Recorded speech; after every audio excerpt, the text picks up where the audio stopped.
नमस्कार, मी अमोल किनोळकर. महाराष्ट्र टाइम्सच्या या अर्थविषयक खास पॉडकास्टमध्ये आपल्या सगळ्यांचं स्वागत. आज 1 एप्रिल आहे.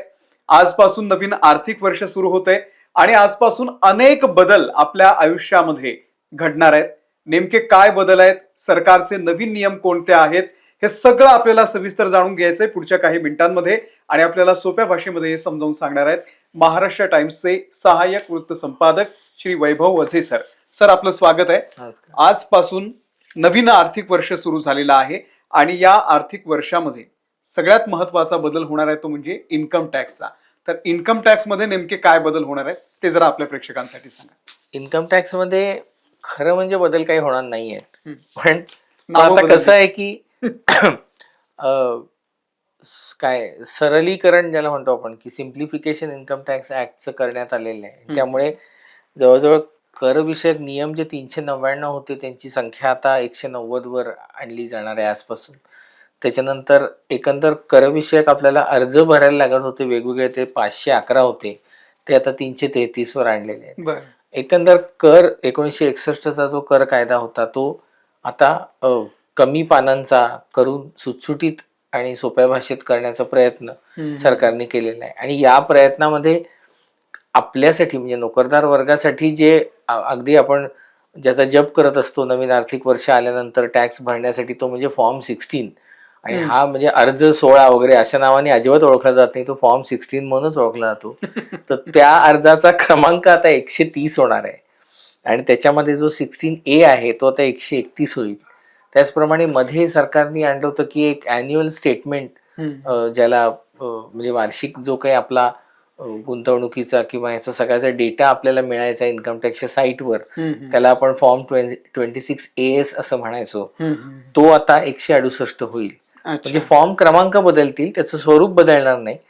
फक्त फॉर्म 16 जो आता 130 आहे, म्हणजे काय फॉर्म 130, त्याचं मात्र सरकारने थोडंसं एक टाइम टेबल सेट केलेलं आहे की तो रोजगारदाता किंवा ज्याला नियोक्ता म्हणतो आपण, एम्प्लॉयर, त्याच्याकडून एम्प्लॉईला तो 15 जून पर्यंत मिळणं आता बंधनकारक करण्यात येणार आहे आजपासून. आणि त्याचे 3 भाग असणार आहेत. एक म्हणजे संपूर्ण त्या कर्मचाऱ्याच्या सॅलरीचं आणि तो सगळा जे विवरण पूर्वी जे आपल्याला मिळायचं ते तसंच राहील, फक्त त्याच्यामध्ये ऍडिशन्स अशी राहील की त्याला कुठे कुठे कर भरायला लागणार आहे त्याचा एक तपशील असेल, म्हणजे टॅक्स ब्रेकअप ज्याला म्हणतो आपण, आणि मग त्याला त्याची अनुषंगिक आकडेवारी, असं ते 3 टप्प्यामध्ये तो फॉर्म प्रेझेंट केला जाईल, फॉर्म 130.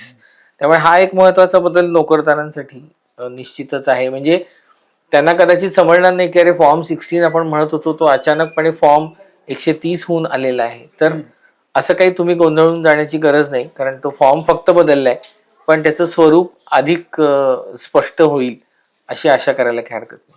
सर, हे जे फॉर्म वेगवेगळे झालेले आहेत, तर नेमकं त्यामध्ये जो तपशील असायचा तो थोडासाच बदललेला आहे, बाकी काही नाही, बाकी काही बदल नंबर बाकी काही नंबर व्यतिरिक्त काही नाही. 16 से 130 का केलं असावं या संदर्भात नाही. त्याचं म्हणजे एकतर कर नियम कमी केले त्याच्यामुळे ते जे काही सगळं अननेसेसरी ब्रेकअप जे होतं की ज्याच्यामधनं गोंधळ वाढत होता, तो एकतर सरकारला नवीन टॅक्स कर पर्याय लोकांनी निवडावा अशी सरकारची प्रामाणिक इच्छा आहे. त्याच्यामुळे सरकारचा थोडासा त्याच्याबद्दल सरकार आग्रही आहे की जुना कर पर्याय तुम्ही सोडून द्यावा, नवीन कर पर्याय निवडावा.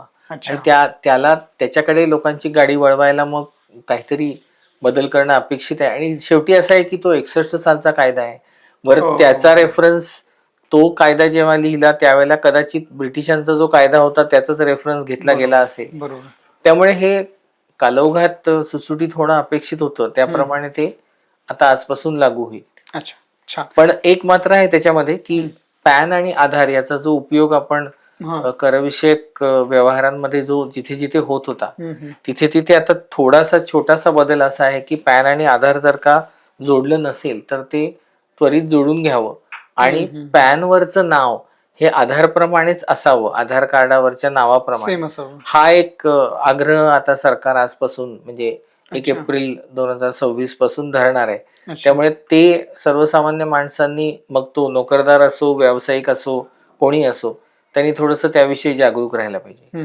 म्हणजे सगळ्यात महत्वाचं आहे की फक्त फॉर्मचा नंबर बदललेला आहे. फॉर्म 16 जो सगळ्या नोकरदार आता 130 वर्गांच्या जिव्हाळ्याचा विषय असतो नेहमी, तो 130 तर तो आता 130 असेल. फॉर्म 16च्या ऐवजी फॉर्म 130 असेल. हे लक्षात घ्या. सर, कामगार कायद्यांमध्ये बदल झालेला आहे. खूप मोठी बातमी होती खरं तर, 3-4 महिन्यापूर्वी झाली आणि उद्यापासून म्हणजे आजपासूनच 1 एप्रिल पासून त्याची अंमलबजावणी सुरू होणार आहे. तर या नवीन कामगार कायद्यांनुसार काय बदल होणं अपेक्षित आहे? खरं म्हणजे कामगार संघटना आज आंदोलनाच्या पवित्र्यात आहेत, कारण त्यांनी आधीच जाहीर केलं होतं आम्ही 1 एप्रिलला काळा दिवस म्हणून पाळू, कारण त्यांना कामगार रिफॉर्म्स विषयी बरीच मतभेद आहेत त्याच्यामध्ये. पण शेवटी असं आहे की सरकार अवघडाकडून सोप्याकडे जाण्याचा प्रयत्न करते, त्यामुळे कामगार कायदे सुद्धा सरकारने कमी करून एक 4 प्रकारच्याच कामगार कायदे संहिता आणलेल्या आहेत. त्याच्यामधलं मला एक जे जाणवलं की जे कदाचित कामगारांना आकर्षक वाटेल, ती गोष्ट मला अशी जाणवली की एखाद्या कर्मचाऱ्याला जर रजा हवी असेल, नवीन नोकरी आहे आणि आपल्याला रजा लागते केव्हा तरी, अशी परिस्थिती होते निर्माण, तर त्याच्यासाठी त्या पूर्वीच्या नियमानुसार त्याला 240 म्हणजे कामकाजाचे 240 दिवस भरणं हे अपेक्षित होतं. आता ती संख्या 180 दिवसांवर आणलेली आहे. त्यामुळे त्याला 3 महिने कामकाज दिवस भरल्यानंतर साधारणपणे त्याला रजा घेता येईल. म्हणजे अशासारख्या छोट्या छोट्या सुधारणा आहेत. अर्थात आता असं असतं की दरवेळेला सरकार त्यांच्याकडून पूर्ण गृहपाठ करून सुधारणा आणतं, पण कधी कधी काय होतं की सरकारलाही समजत नाही की त्या जोपर्यंत इम्प्लिमेंट होत नाहीत, त्याची अंमलबजावणी जोपर्यंत होत नाही तोपर्यंत त्यातल्या अडचणी समजून येत नाही.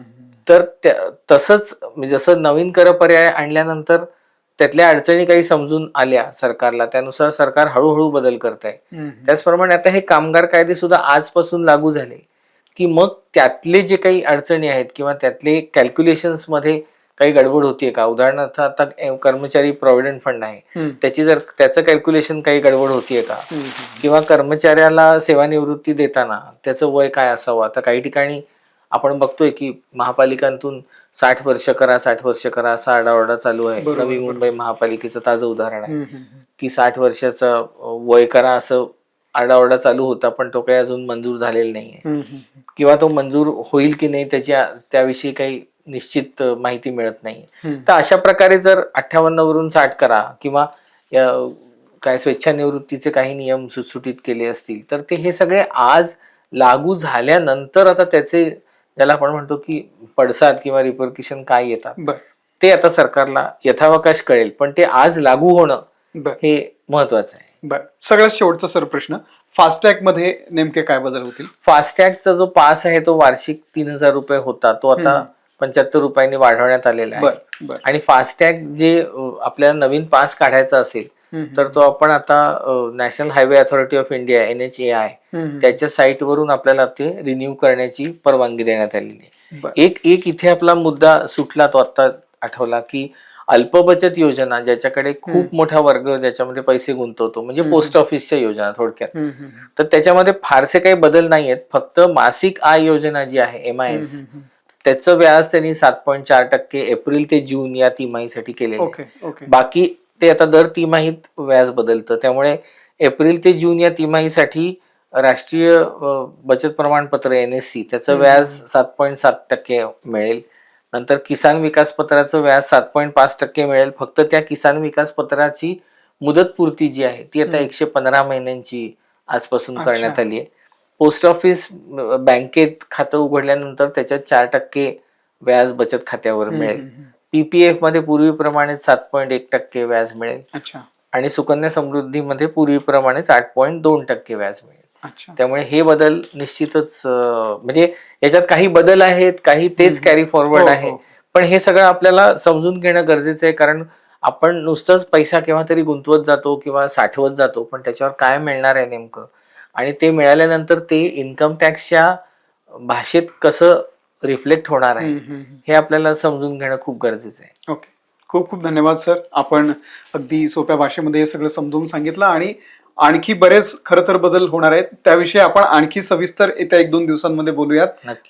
आता हे सगळ्यात महत्वाचे बदल होते, तो म्हणजे इन्कम टॅक्स नवा कायदा लागू झालेला आहे, कामगार कायदे लागू झालेले आहेत आणि हा फास्टॅगचा जो निर्णय आहे तो एक नवीन आहे. त्यामुळे आणखी बरेच आहेत खरं तर, त्याविषयी आपण सविस्तर बोलत राहू. सर, तुम्ही आज वेळ काढलात, धन्यवाद या सगळ्याबद्दल.